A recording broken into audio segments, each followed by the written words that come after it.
My name is Karen, and at 37 years old, I had everything figured out. I worked as a senior project manager at Lancaster Investment Group, one of the biggest firms in the city. After 8 years of climbing the corporate ladder, I was finally leading the major accounts, the ones that made the company millions. My hard work paid off. Last year, I finally bought my dream apartment in Westlake Towers. 2 bedrooms with floor-to-ceiling windows and a view of the city skyline that made every late night at the office worth it. 6 months later, I added a Mercedes to my list of achievements. Nothing too flashy, but nice enough to make me smile every time I got behind the wheel. As my financial situation improved, my family started to take notice.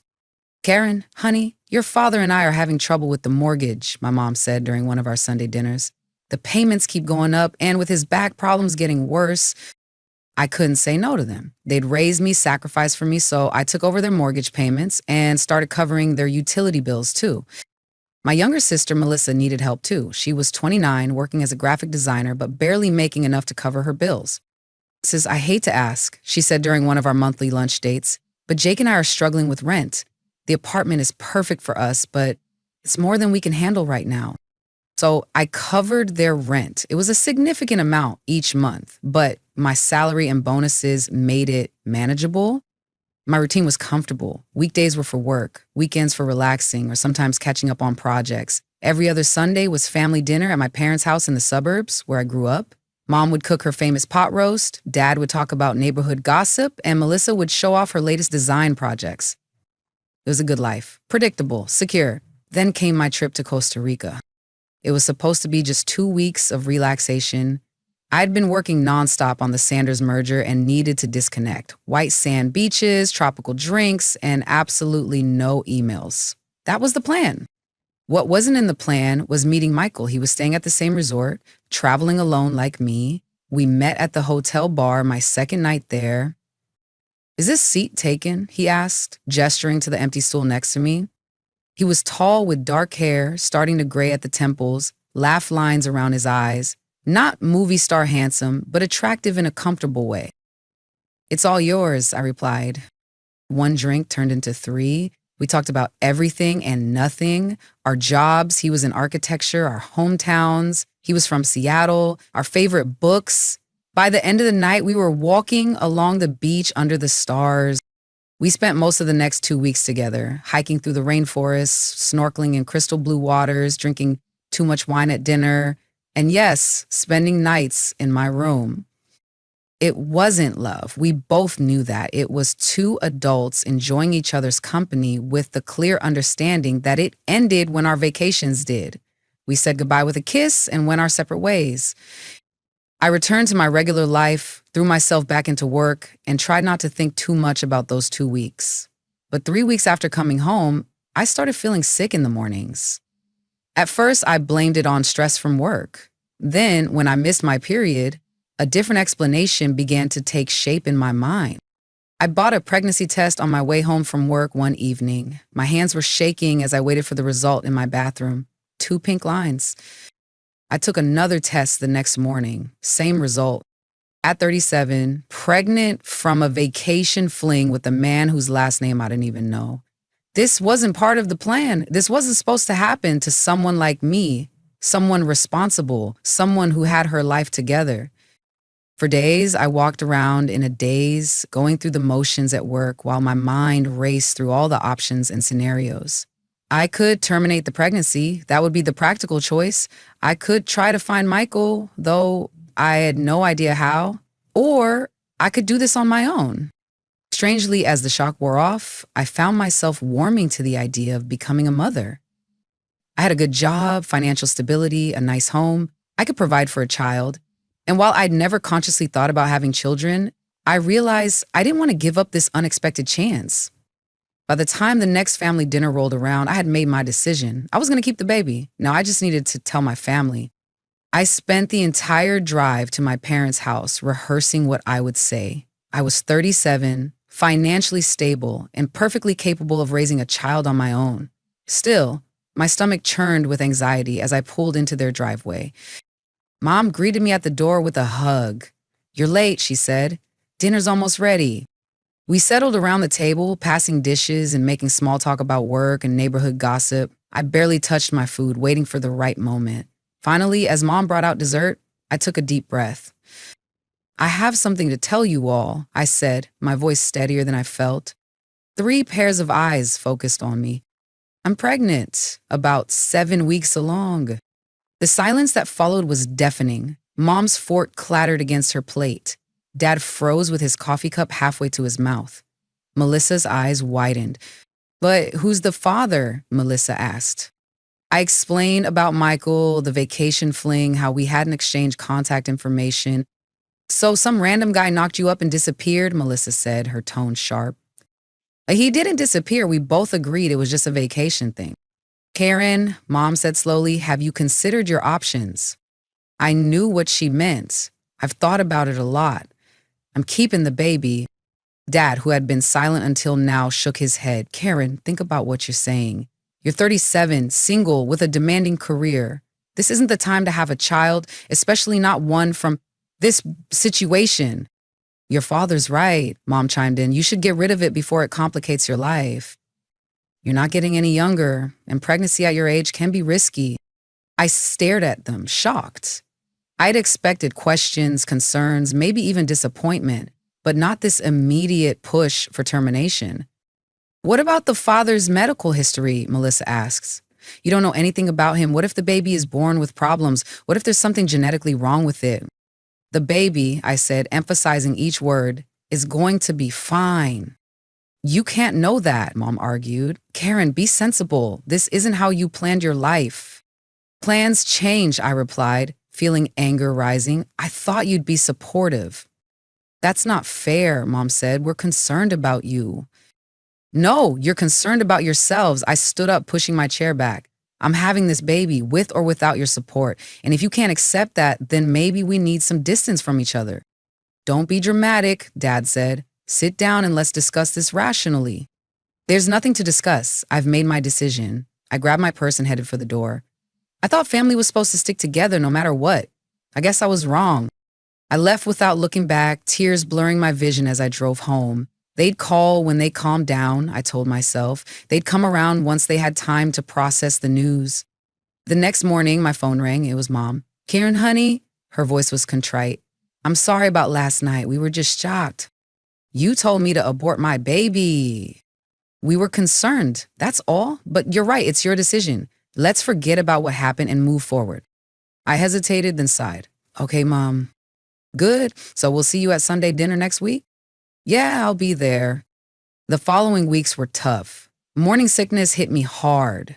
Except it wasn't just in the morning. I was nauseous all day, barely able to keep food down. After 2 weeks of struggling at work, my boss called me into his office. Karen, I'm concerned you're not yourself lately. I hadn't planned to tell anyone at work yet, but the concern in Richard's eyes broke my resolve. I explained my situation. I see, he said. Well, congratulations are in order then, but you need to take care of yourself. Why don't you take some time off? I can't. I have projects to manage, clients depending on me. The projects will be here when you get back. Take unpaid leave if you need to, but get some rest. Eventually, I agreed. With my savings, I could afford a few months without income. Mom and Melissa visited regularly during my leave. They'd bring groceries or homemade soup, but there was always an undercurrent to their concern. Still so sick, Mom would say, fluffing my pillows. If only you'd listen to us, you wouldn't be suffering like this. It'll be worth it, I'd reply. Melissa was more direct. I don't know how you're going to manage alone. Babies are expensive and demanding. I've been saving for years, I reminded her. I've got enough to cover maternity leave and then some. One afternoon, as Mom was fixing tea in my kitchen, she hesitantly brought up finances. Karen, your father and I were wondering about the mortgage payment for next month. Don't worry, I assured her. I've set up automatic transfers. I can still help with the bills. Her relief was palpable. Oh, thank goodness. And Melissa's rent? That too, I told you I've prepared for this. She hugged me tightly. You're such a good daughter. As she left that day, I couldn't help wondering if her concern was genuinely for me or for the financial support I provided. But I pushed the thought away. They were family. Of course they cared about me. My pregnancy dragged on through seasons of discomfort. The morning sickness eventually subsided, only to be replaced by backaches, swollen feet, and a constant feeling of exhaustion. But with each ultrasound, each tiny kick, I grew more certain I'd made the right decision. "It's a boy," the technician told me during my 20-week scan. A son. I was going to have a son.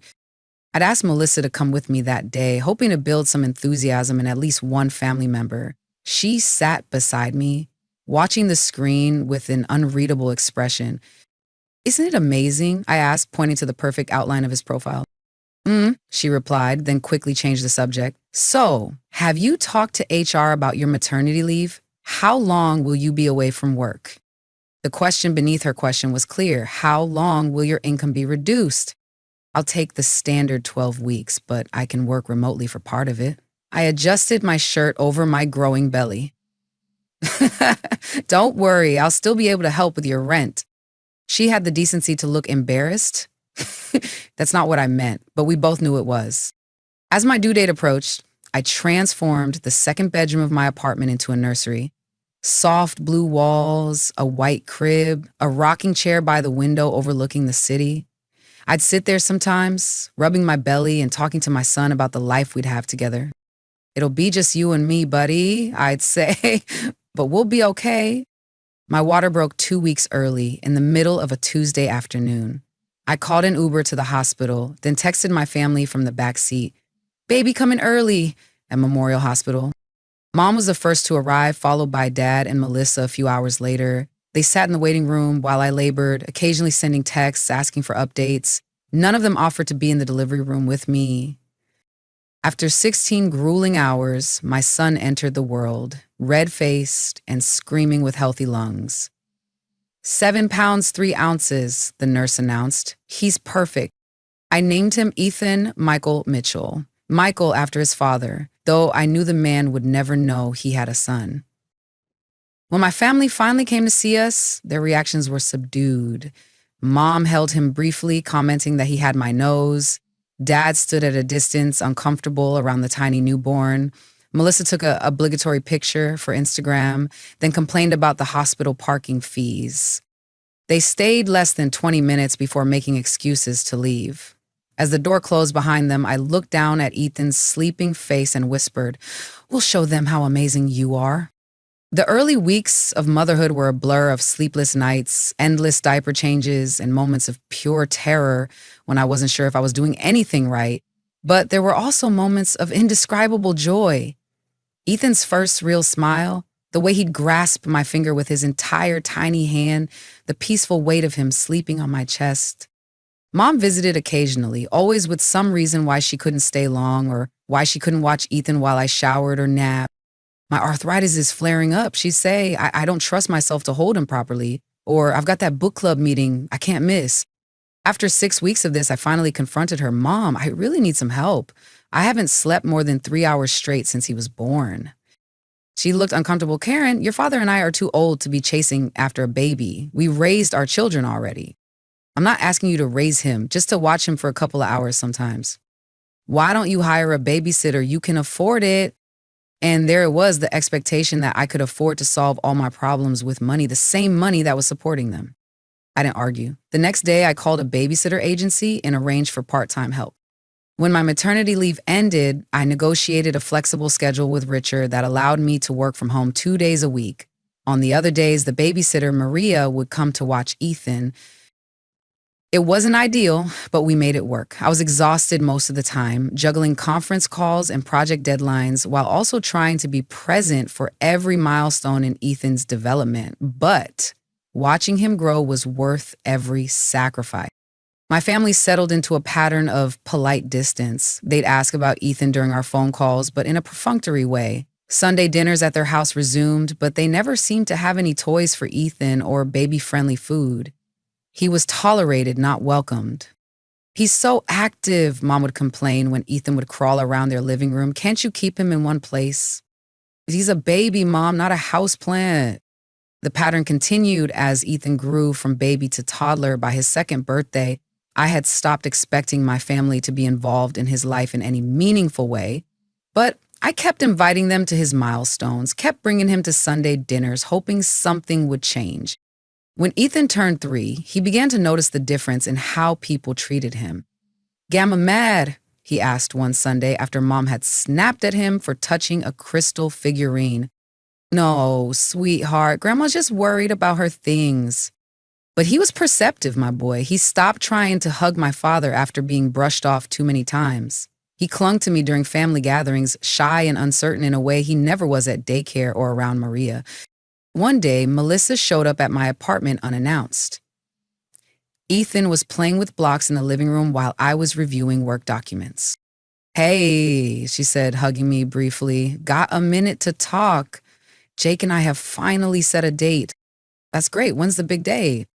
"June the 15th. We've found the perfect venue, that new event space overlooking the harbor, and I picked out my dress already." "Sounds lovely," I said, genuinely happy for her. "I'm honored to be part of your special day." Melissa cleared her throat. "Actually, that's what I wanted to talk to you about. I need your help with the wedding." I nodded, assuming she wanted advice or perhaps for me to handle some organizational details. "Of course, what do you need?" "Well," she hesitated, then rushed on. "We've calculated everything, and with the venue, catering, flowers, dress, photographer, it's going to cost about $70,000. I nearly choked on my coffee. $70,000? That's a lot. "It's actually quite reasonable for a proper wedding these days," she said defensively. "Anyway, we were hoping you could help us out. Financially, I mean." I looked at her in disbelief. "Melissa, that's way more than I can afford to give you. I have a child now. I have expenses, savings for his education, my own retirement to think about." Melissa's gaze shifted to Ethan, who was now back at his blocks, and I could have sworn I saw a flash of resentment in her eyes. "Fine," she said coldly, standing up. "I'll talk to Jake and see what we can figure out." As she headed for the door, she barely acknowledged Ethan's cheerful "bye-bye." I watched her go with a growing sense of unease. Something had shifted, and I wasn't sure things would ever be the same between us again. The week after Melissa's visit was unusually quiet. No calls from Mom checking in, no text messages from my sister about the wedding. The silence was strange, but I was too busy with work and Ethan to dwell on it. Then Friday evening, I noticed Melissa had posted on Instagram, "Family dinner tomorrow night, can't wait." I frowned at my phone. No one had invited me. I texted Mom, "Dinner tomorrow night?" 3 hours later, she replied, "Oh, just a small thing. Didn't think you'd want to bring Ethan out so late." It was a flimsy excuse. Our family dinners were always at 6, well before Ethan's bedtime. I was being deliberately excluded. "Okay," I texted back, not wanting to start an argument. Saturday evening, I was giving Ethan his bath when my phone chimed with a new message. It was from Melissa, a video. I assumed it was something cute she wanted to share, so I opened it while Ethan splashed happily in the tub. The video showed my parents' dining room. The camera was shaky, clearly being held by someone who'd had a few drinks. My family sat around the table, wine glasses in hand, faces flushed. "Here's to us," Dad was saying, raising his glass. "Till family," Mom agreed. "Speaking of family," Melissa's voice came from behind the camera, slightly slurred. "Have you noticed how different Karen's been since the baby?" My heart sank as I continued watching. "God, yes," Dad grumbled. "Won't spend a dime on anyone but that kid." "Remember when she used to be generous?" Mom chimed in. "Now it's all, I have to save for Ethan's college," or "Ethan needs new shoes." $30,000, Melissa complained. "That's all she'd give me for my wedding. She used to be so much more helpful before that burden came along." "It would have been better if she'd listened to us in the first place," Mom said, her words making my blood run cold. "If she'd just gotten rid of it when we told her to, everything would be normal." Dad nodded. "That kid ruined everything. She's not even the same person anymore." "To life before Ethan," Melissa laughed, raising her glass. The others joined in the toast, laughing. The video ended. I sat frozen, staring at my phone, tears streaming down my face. Ethan splashed water at me, oblivious to my distress. My phone buzzed again, another message from Melissa. "Jake, you've got to see this. It's hilarious." She'd sent the video to me by mistake. It was meant for her fiancé. I quickly saved the video, a cold anger replacing my initial shock. Then I noticed the video had disappeared from our chat. She deleted it remotely, realizing her error. The next morning, my phone rang. It was Melissa. Hey, sis, she said too brightly. Everything good with you and Ethan? Fine, I replied, keeping my voice neutral. Why do you ask? No reason, just checking in. She paused. So, about that money for the wedding? I'll transfer it soon, I said, hiding my disgust. Don't worry. Great, you're the best. Talk later. She hung up, obviously relieved that I hadn't mentioned the video.